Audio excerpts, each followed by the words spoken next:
kind of to get your overall thoughts this week with the Detroit Pistons. Just the games this week. Maybe we can kind of like start on the West Coast trip, because I felt like best brand of Pistons basketball, I would say, since the Blake Griffin year when they went 41-41. Yeah, you couldn't be more right about that. I actually got a piece coming up on clutchpoints.com. Should be up by tomorrow if you guys want to check that out. I'm super impressed by what they did.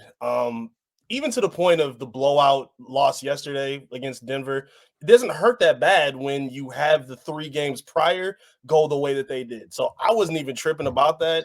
I'm super impressed with how they've been playing. They've shown that they've had the ability to have a comeback victory like they had in Sacramento. They sustained a lead against the Suns throughout basically the entire game outside the first quarter, and they beat them. And then the Lakers game, which had the lead teetering and tottering back and forth basically the entire game. And what I love the most with these kind of games, the guys that are the most important to the roster are the ones who are delivering. Jaden Ivey with his clutch shot against Sacramento, averaging, I think he had like 18 points in that 4-game stretch.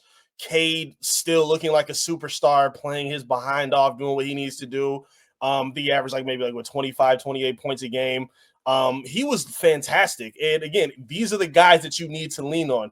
It will be one thing if Beasley just came through with a heater and he was just hot, scoring 30 plus for a week. That would be cool, but that's not necessarily what you want to lean on for a rebuilding franchise. You want the guys that you've invested in for the future to be the ones to carry you in moments like this. So for Cade to be able to step up to LeBron, step up to KD, step up on the road against a Sacramento team that, even though they're, on the downswing now, they are a playoff team with experience, with all-star talent, a championship level coach that kind of got fired in a wild way, but that's another story. And even, again, the Nuggets game ended how it did, but for that first half, they were relatively competitive the whole first half. So it's the third quarter where things got out of control with Jamal Murray and some calls and whatnot, but they've shown that they can depend on some of their future guys that they need to have invested in. So when Ivy has contract talks and when you're asking if Cade is worthy of being an all-star, all you got to do is run the clips and the tape of him schooling Kevin Durant for an entire game, putting LeBron on a highlight reel. Those things you can't undersell for these young guys that are 23 and younger. So, yeah, I've been super impressed with what they've done. And Piston fans, you should feel excited about it too. Yeah, the Phoenix game, man, I looked back at all of these games on the West Coast trip. The Pistons were not favored in any of them on any sports book. They were underdogs going into the game. I was really interested to see the matchup with Cade Cunningham and Kevin Durant, because if you kind of follow both of those players, you know firsthand that Kevin Durant has always kind of extended an olive branch to Cade. That's his big bro. Mm-hmm. And so just to go at Kevin Durant the way he went at him, he had a couple of crossovers, just was in his bag the entire night. The Phoenix game I was really impressed with, because when this team is locked in on both ends of the floor, this looks like a team that should be competing for the playoffs, honestly. The Lakers game, I love when we beat the Lakers, Eric. I absolutely love it. You swept the Lakers. Lakers fans were pissed off because Malik Beasley just went on a heater. When we had Pistons Jack on last week, I had told him, if Malik Beasley goes off, Lakers fans are just going to be irritated because he didn't do that in LA whatsoever.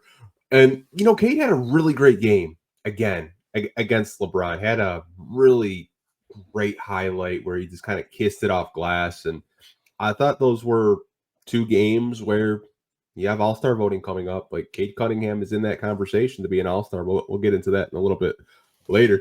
Got a little cameo from the cat. Shout out. Just always trying to be seen. Get out of here. The Kings game, man. The Kings game, first 3 quarters, I was it's not their night. Malik Beasley goes on a heater. Jaden Ivey with that buzzer beater, the and one. Dude, amazing. The Nuggets game last night, it's just for the first 22 minutes, I thought they were competitive, but I think they just kind of looked gassed. I don't want to give them excuses, but that's just kind of like what I saw out of them. I loved what I saw out of the bench unit in the fourth quarter, having the Nuggets had a 29-point lead, and they cut it down all the way up to, I think, 7 or 6 points. Mm-hmm. So I think overall, just this West Coast trip was very successful. I'm sure you saw it, man. Sacramento Kings fans are in shambles this week. Oh, they are not happy. Not at all. I mean, from the past few years, they've been talking some mad trash to the Pistons community, so I can't even give them no kind of grace right now. Y'all deserve it. I'm sorry. One account in particular, I will shout him out, Kings Muse, said he'd rather not win a championship than be a Piston fan. He doesn't mean that. No, I saw that too. That was crazy. He doesn't mean that. I love Pistons Twitter. They went at his ass like crazy. I think that post got more retweets than comments. They've been on his ass for like 2 days. And then Mike Brown gets fired this week, which I don't think he deserved to get fired. I agree. That was crazy.